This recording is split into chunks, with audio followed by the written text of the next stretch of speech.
안녕하세요. 오늘도 찾아와 주셔서 감사합니다. 구독과 좋아요 눌러주시면 이런 이야기를 더 많은 분들과 나눌 수 있습니다. 오늘은 제가 직접 겪은 이야기를 들려드리려고 합니다. 통장 하나가 어떻게 제 인생을 바꿨는지 여러분이라면 어떻게 하셨을까요? 그날은 정말 평범한 화요일 오후였습니다. 저는 혈압약을 먹고 라디오를 틀어놓고 뜨개질을 하며 조용한 시간을 보내고 있었어요. 창밖으로는 따스한 봄 햇살이 들어오고 라디오에서는 옛날 트로트가 흘러나오고 있었습니다. 이런 평화로운 오후가 제겐 일상이었죠. 나이 70이 되니 별다른 기대도 욕심도 없어졌거든요. 그저 조용히 하루하루를 보내는 것만으로도 감사했습니다.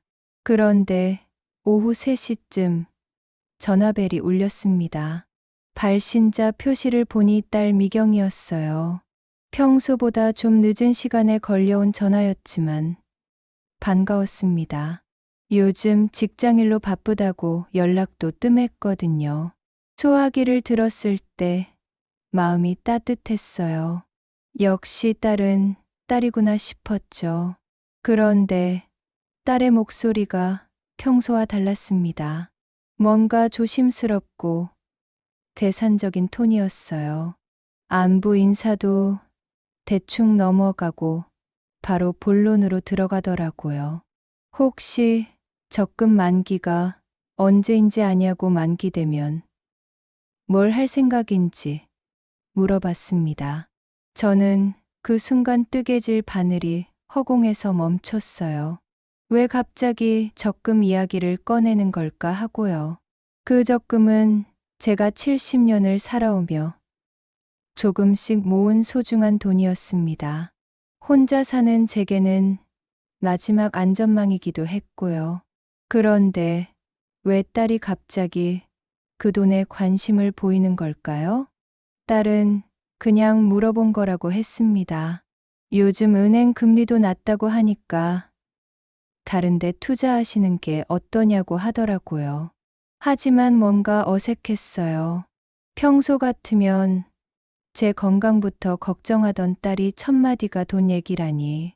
전화를 끊고 나서도 마음이 편하지 않았습니다. 라디오에서는 여전히 옛날 노래가 흘러나오고 있었는데 갑자기 그 멜로디마저 서글프게 들렸습니다. 뜨개질을 다시 시작했지만 손이 떨려서 뜨개코가 자꾸 틀렸어요. 딸의 목소리가 귓가에 맴돌았습니다. 분명 뭔가 숨기고 있는 것 같았거든요. 하지만 아직은 의심하고 싶지 않았어요. 제 딸인데 설마 그럴 리가 없다고 생각했습니다. 그날 밤 잠자리에 들면서도 계속 그 전화가 신경 쓰였습니다. 딸이 제 적금에 대해 물어본 건 처음이었거든요. 혹시 딸네 집에 무슨 일이 있는 건 아닐까 괜히 걱정도 됐어요. 하지만 그때까지만 해도 저는 몰랐습니다. 그게 시작이었다는 걸요. 며칠 후 저는 적금 만기를 확인하려고 은행에 갔습니다. 딸의 전화가 계속 신경 쓰여서 직접 확인해 보고 싶었거든요. 평소에는 인터넷 뱅킹으로 확인하는 요즘 세상이지만 저는 아직도 은행 창구를 이용하는 게 편했어요. 사람 얼굴을 보고 설명을 들으면 더 안심이 되거든요. 창구 직원은 친절했습니다. 70세 노인이 혼자 왔다고 천천히 설명해 주더라고요. 적금 잔액과 이자를 확인하고 만기일을 다시 한번 점검했습니다. 다음 달이면 만기더라고요. 그런데 직원이 뭔가 이상하다는 표정을 지었어요. 어르신, 이 계좌 조회 내역이 많이 찍혀 있네요. 하는 거예요. 조회 내역이 뭔지도 잘 몰랐는데 직원이 컴퓨터 화면을 보여줬습니다. 지난 한 달간 인터넷 뱅킹으로 여러 번 조회한 기록이 있다는 거였어요. 날짜와 시간까지 다 찍혀 있었습니다. 저는 깜짝 놀랐어요. 저는 인터넷 뱅킹을 쓸 줄도 모르는데 누가 제 계좌를 조회한 거죠? 혹시 해킹당한 건 아닌지 걱정이 됐습니다. 그런데 갑자기 떠오르는 게 있었어요. 작년에 딸이 했던 말이요. 엄마 혹시 모르니까 통장 번호랑 비밀번호 적어두세요. 치매 걸리면 어쩌려고 그래요라고 했던 말이에요. 그때는 딸이 걱정해서 하는 말이라고 생각했어요. 만약에 사태에 대비해서 가족이 알고 있으면 좋겠다는 뜻으로 받아들였거든요. 그래서 통장 번호와 비밀번호를 메모지에 적어서 딸에게 줬던 기억이 났습니다. 설마 그걸로 제 통장을 몰래 조회한 건 아니겠죠? 아직은 확신할 수 없었지만 마음 한구석이 불안했어요. 은행 직원에게 조회한 곳이 어딘지 물어봤더니 서울 지역이라고 하더라고요. 딸이 사는 곳이 바로 서울이었거든요. 집으로 돌아오는 길 걸음이 무거웠습니다. 버스 안에서 창밖을 바라보며 생각에 잠겼어요.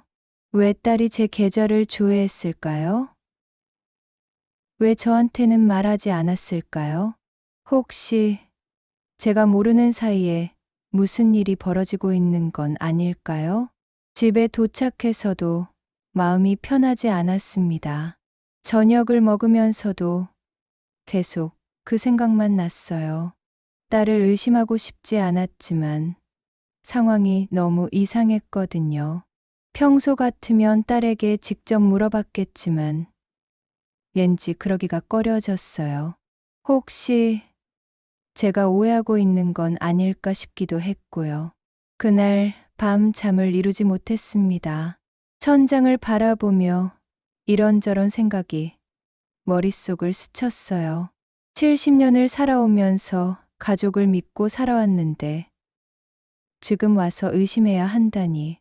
하지만 마음 한편의 불안은 점점 커져만 갔습니다. 답답한 마음을 달래려고 다음날 동네 한 바퀴 산책을 나섰습니다. 집에만 있으면 자꾸 이상한 생각만 들어서요. 평소보다 조금 멀리 걸어서 큰 길까지 나갔다가 돌아오는 길이었어요.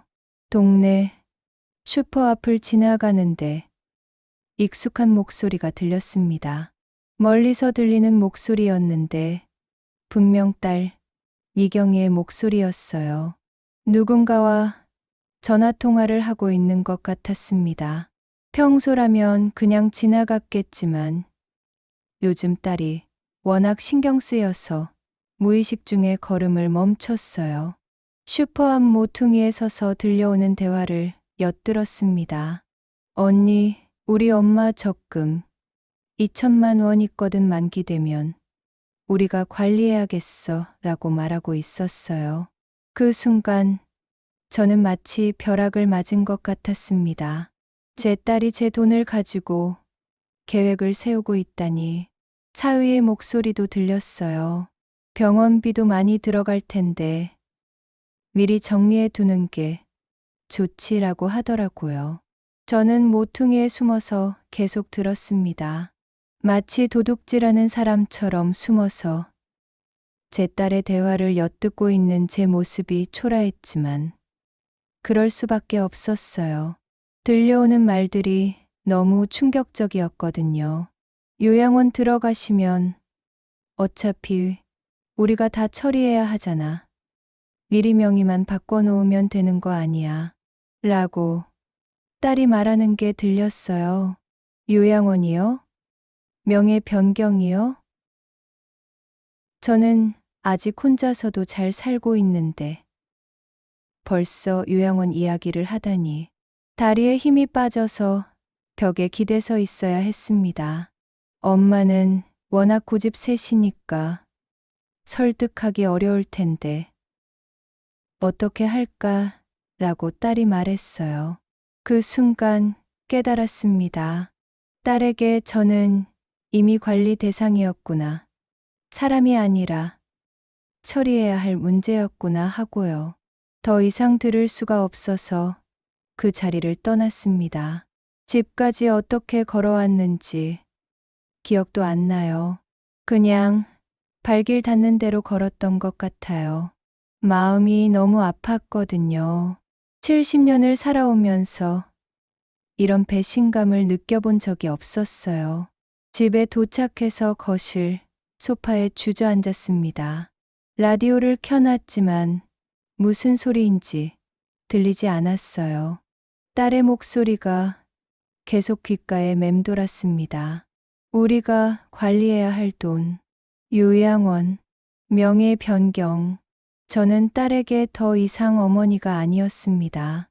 그냥 골칫거리였던 거죠. 그날 저녁 밥을 먹지 못했어요. 목구멍으로 음식이 넘어가지 않았거든요.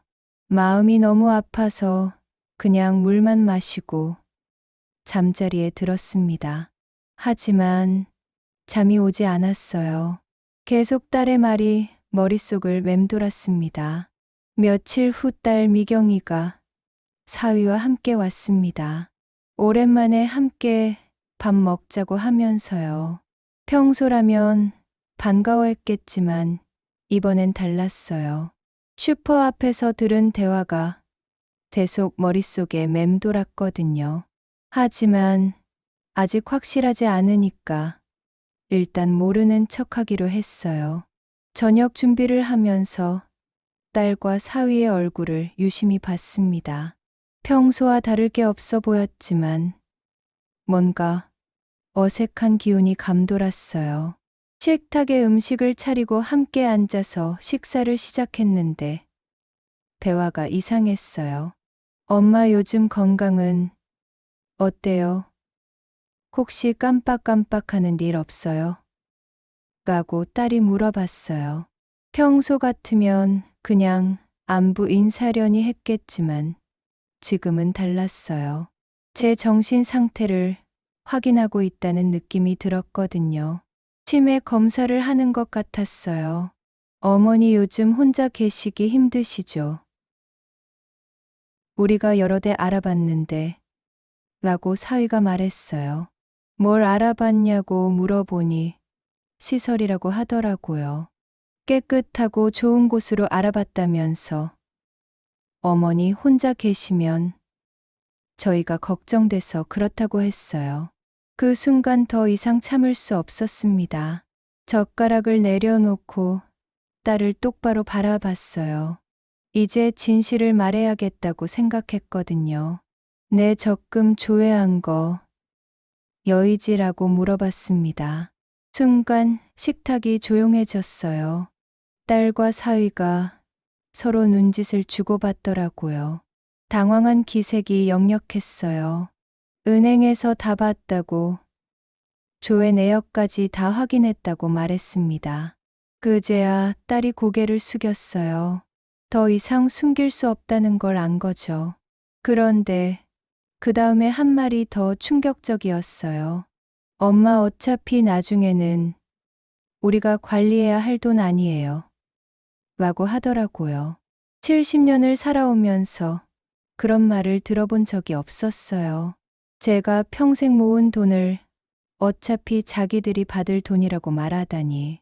그 순간 정말 허탈했어요. 딸에게 저는 이미 죽은 사람 취급을 당하고 있었던 거죠. 저희도 애들 키우느라 힘들어요 라고 딸이 말했어요. 그리고 어차피 엄마 돈은 나중에 우리가 받을 돈 아니냐고 다시 한번 말하더라고요. 그 말에 정말 웃음이 나왔어요. 서글프고 허탈한 웃음이었죠.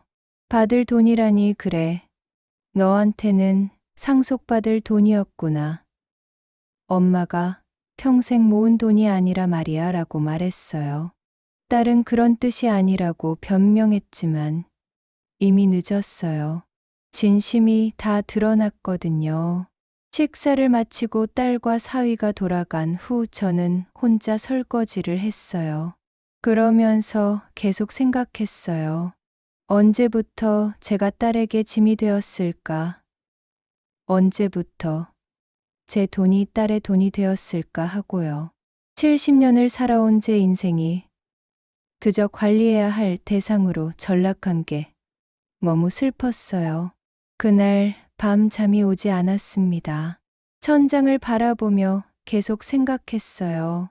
이대로 당하고만 살 수는 없다고, 뭔가 행동을 취해야겠다고 말이에요. 새벽까지 뒤척이다가 결심했습니다. 더 이상 딸의 계획대로 살지 않겠다고요.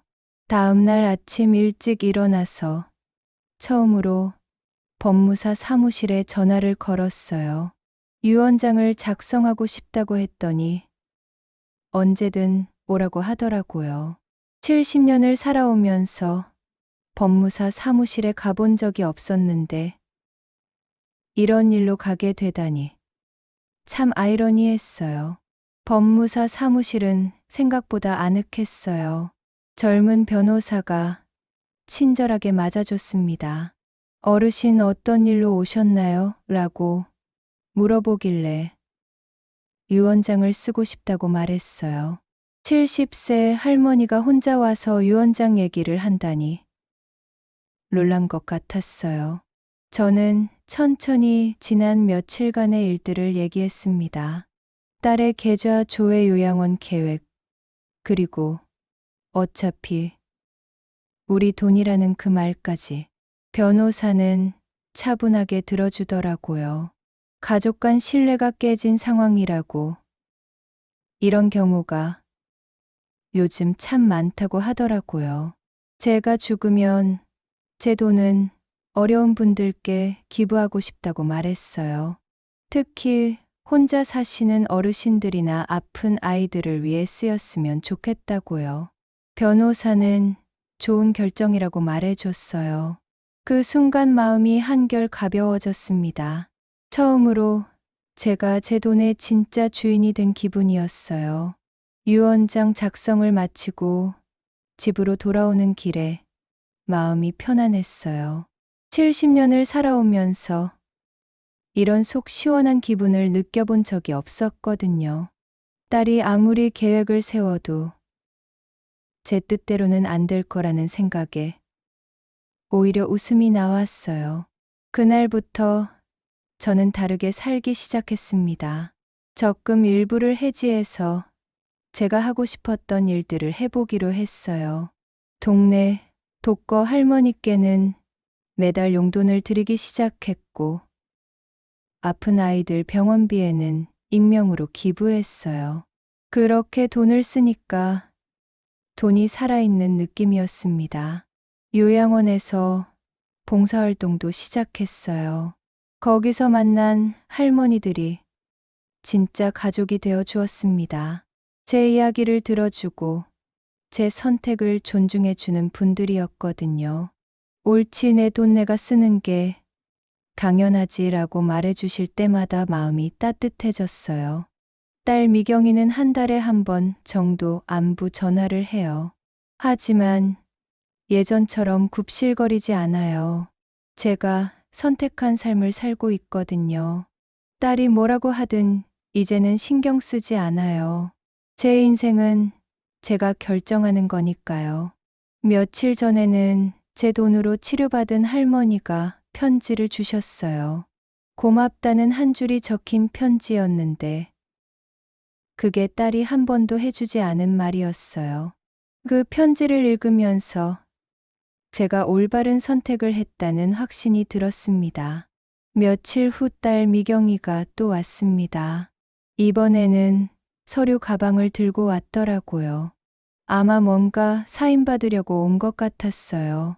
시설 상담을 받아보자고 정말 좋은 곳이라고 하면서 브로셔까지 가져왔어요. 저는 차를 끓여주면서 조용히 말했습니다. 미경아, 엄마한테 솔직히 말해봐. 내가 언제부터 짐이 됐니라고요. 딸은 무슨 말씀이냐고 하면서 당황하더라고요. 하지만 저는 이제 모든 걸 알고 있다고 말했어요. 너희가 내 돈 알아본 거 다 알고 있다고, 계좌 조회한 것도 알고, 슈퍼 앞에서 한 대화도 다 들었다고 말했어요. 딸의 얼굴이 하얗게 변했습니다. 더 이상 숨길 수도, 거짓말할 수도 없었나 봐요. 엄마, 저희도 애들 키우느라 힘들어요. 라고 딸이 말했어요. 그리고 어차피 엄마 돈은 나중에 저희가 받을 돈 아니냐고 또 그 말을 하더라고요. 정말 끝까지 자기 합리화를 하는 모습에 실망했어요. 내 돈은 뭐냐고 물어봤더니 나중에 우리가 받을 돈이라고 대답했어요. 그 순간 정말 웃음이 나왔습니다. 서글프고 허탈한 웃음이었죠. 받을 돈이라니 그래. 너한테는 상속받을 돈이었구나. 엄마가 평생 모은 돈이 아니라 말이야 라고 말했어요. 딸은 그런 뜻이 아니라고 변명했지만 이미 진심이 다 드러났어요. 저희가 관리해 드리려고 한 거라고. 엄마 혼자 계시면 걱정돼서 그랬다고 말하더라고요. 하지만 저는 더 이상 속지 않았어요. 관리라는 건 상대방이 원할 때 해주는 거야. 남의 동의도 없이 몰래 조사하고 계획 세우는 건 관리가 아니라 강탈이야 라고 말했어요. 딸은 할 말이 없었나 봐요. 그냥 고개만 숙이고 있더라고요. 그때 저는 유언장 얘기를 했어요. 이미 변호사 선생님께 부탁해서 유언장을 작성했다고. 제가 죽으면 제 돈은 어려운 분들께 기부될 거라고 말했어요. 딸의 얼굴이 더욱 창백해졌어요. 엄마, 정말 그럴 거예요? 라고 딸이 물어봤어요. 저는 당연하다고 대답했어요. 내가 받은 사랑만큼만 남겨줄 거라고.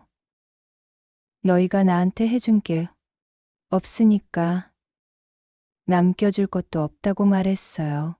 딸은 한참 동안 말이 없었어요.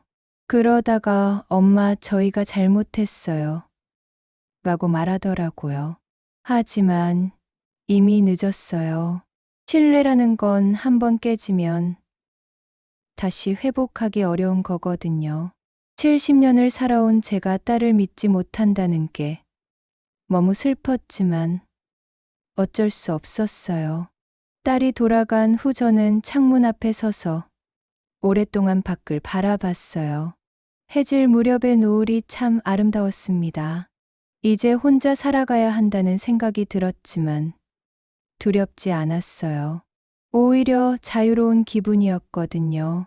누구 눈치도 보지 않고 제가 원하는 대로 살 수 있다는 생각에 마음이 홀가분했습니다.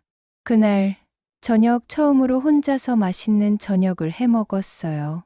좋아하는 반찬들로 상을 차리고 천천히 식사했습니다. 라디오에서는 옛날 노래가 흘러나왔는데 이제는 그 노래가 슬프지 않았어요. 오히려 위로가 되는 것 같았습니다. 제 선택이 옳았다는 확신이 점점 더 커졌어요. 그 일이 있고 난 후 저는 완전히 새로운 삶을 시작했습니다.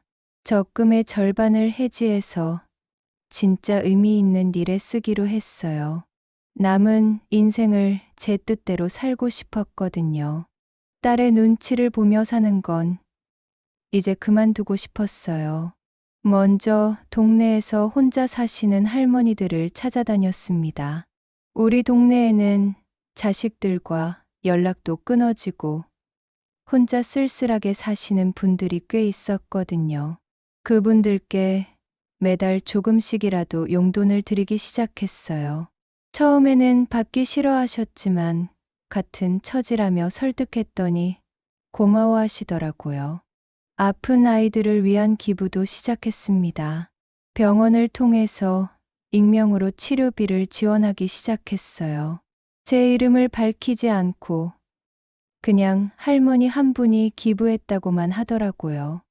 나중에 감사 편지들이 오면 정말 뿌듯했습니다. 제 돈이 이렇게 의미 있게 쓰일 수 있다는 게 신기했어요. 요양원 봉사활동도 시작했습니다. 처음에는 어색했지만 금방 적응했어요. 거기 계신 할머니들과 이야기하면서 많은 걸 배웠습니다. 저처럼 자식들 때문에 상처받으신 분들이 정말 많더라고요. 서로 위로하고 격려하면서 진짜 가족 같은 관계가 되었어요. 김할머니라고 85세 되신 분이 계신데 저보다 훨씬 밝고 긍정적이세요. 자식들이 재산만 노린다고 일찌감치 다 기부해 버렸다고 하더라고요. 그 얘기를 듣고 제 선택이 틀리지 않았다는 확신이 들었어요. 옳지, 내 돈 내가 쓰는 게 당연하지라고 말씀해 주실 때마다 마음이 든든했습니다. 박할머니는 95세인데도 정정하세요. 자식들 눈치 보지 말고 하고 싶은 거 다 하며 살라고 조언해 주시더라고요. 나이 들었다고 해서 꿈이 없어지는 건 아니라며 저를 격려해 주셨어요. 그분들과 함께 있으면 외롭지 않았습니다. 진짜 가족이 뭔지 알게 됐어요. 딸 미경이는 여전히 한 달에 한 번씩 안부 전화를 해요. 하지만 예전처럼 간섭하지는 않아요. 아마 제가 유언장을 써놨다는 걸 알고 있어서 그런 것 같아요. 전화할 때마다 조심스럽게 말하더라고요. 하지만 저는 더 이상 딸의 눈치를 보지 않아요. 요양원에서 만난 할머니들이 제 진짜 가족이 됐거든요. 서로의 이야기를 들어주고 아픈 곳이 있으면 걱정해주고 기쁜 일이 있으면 함께 기뻐해주는 그런 관계요. 혈연으로 맺어진 가족보다 마음으로 맺어진 가족이 더 소중하다는 걸 나이 70에 처음 알게 됐어요. 며칠 전에는 제가 치료비를 지원한 아이의 어머니가 찾아왔어요. 익명 기부자가 누군지 알고 싶다며 병원을 통해 연락처를 알아냈다고 하더라고요. 아이가 완치됐다며 감사 인사를 하러 왔다고 했어요. 그 순간 정말 뿌듯했습니다. 그 어머니가 아이와 함께 와서 인사하는데 정말 예쁘더라고요. 아이가 할머니 고맙다고 그림까지 그려왔어요. 할머니가 천사라고 쓰여 있는 그림을 보니까 눈물이 났습니다. 딸이 한 번도 해주지 않은 말을 낯선 아이가 해주다니. 이게 진짜 가족이구나 싶었어요. 지금 제 통장에는 생활비와 약간의 여유 자금만 들어 있습니다. 하지만 마음은 그 어느 때보다 풍족해요. 왜냐하면 제가 스스로 선택한 삶을 살고 있거든요. 누구의 강요도 없고 누구의 계획에 맞춰 사는 것도 아니에요. 온전히 제 뜻대로 사는 인생이라서 만족스럽습니다. 며칠 전 딸 미경이가 와서 물어봤어요. 엄마, 정말 다 기부하실 거예요? 라고 말이에요. 저는 대답했습니다. 응. 내가 받은 사랑만큼만 남겨줄게 라고요. 딸은 더 이상 아무 말도 하지 않더라고요. 아마 포기한 것 같아요. 사실 저도 처음에는 딸에게 미안한 마음이 있었어요. 그래도 제가 낳아 키운 딸인데 한 푼도 안 남겨주는 게 너무한 건 아닌가 싶었거든요. 하지만 요양원 할머니들과 이야기하면서 생각이 바뀌었어요. 진짜 유산은 돈이 아니라는 걸 깨달았거든요. 진짜 유산은 사람을 어떻게 대했느냐, 어떤 마음으로 살았느냐 하는 거더라고요. 제가 딸에게 남겨줄 수 있는 건 돈이 아니라 올바른 삶의 자세였어야 했는데 그걸 깨닫기까지 너무 오래 걸렸어요. 하지만 늦었다고 생각할 때가 가장 빠른 때라고 하니까 지금이라도 바른 길을 가는 게 다행이라고 생각해요. 요즘은 매일이 즐거워요. 아침에 일어나서 오늘은 누구를 도와줄까? 무슨 의미 있는 일을 할까 생각하는 게 재미있거든요. 예전에는 딸이 언제 올까? 뭐라고 할까? 걱정만 했는데, 이제는 그런 걱정이 없어요. 제 인생의 주인이 제가 된 기분이에요. 지난주에는 혼자 사시는 할머니가 편지를 주셨어요. 매달 용돈 주셔서 고맙다는 내용이었는데, 그 편지를 읽으면서 제가 올바른 선택을 했다는 확신이 들었습니다. 딸이 한 번도 해주지 않은 진심 어린 감사, 인사를 낯선 할머니가 해주시다니. 이게 진짜 가족 관계구나 싶었어요. 요양원에 계신 할머니들도 제 이야기를 들으면서 용기를 얻는다고 해요. 나이가 들었다고 해서 포기하고 살 필요 없다고, 자기 인생은 자기가 결정하는 거라고 말씀하시더라고요. 제가 그분들에게 작은 용기를 드릴 수 있다는 게 뿌듯합니다. 어제는 제가 치료비를 지원했던 아이들의 부모님들이 모여서 감사 모임을 열었어요. 저를 초대해 주시더라고요. 아이들이 모두 건강하게 자라는 모습을 보니까 정말 행복했습니다. 제 돈이 이렇게 소중하게 쓰였다는 게 자랑스러웠어요. 그 모임에서 한 어머니가 말씀하시길, 할머니 덕분에 우리 아이가 살았다고. 할머니가 우리 가족의 은인이라고 하더라고요. 그 말을 듣는 순간 가슴이 뭉클했습니다. 딸에게는 짐스러운 존재였던 제가 누군가에게는 은인이 될 수 있다니, 인생이 참 신기하더라고요. 혹시 지금 여러분도 가족이라는 이름으로 당연하게 여겨지고 계시나요? 그렇다면 기억하세요. 당신의 선택권은 여전히 당신에게 있다는 것을. 나이가 들었다고 해서 결정권까지 늙는 건 아니에요. 오히려 경험이 쌓인 만큼 더 현명한 선택을 할 수 있는 거죠. 제 이야기가 여러분에게 작은 용기가 되었으면 좋겠어요. 누구든 자신의 인생을 스스로 결정할 권리가 있어요. 가족이라는 이름으로 그 권리를 빼앗기지 마세요. 여러분의 삶은 여러분 것이니까요. 오늘도 긴 이야기 들어주셔서 감사합니다. 구독과 좋아요, 알림 설정까지 부탁드려요. 다음 시간에도 또 다른 인생 이야기로 찾아뵙겠습니다. 감사합니다.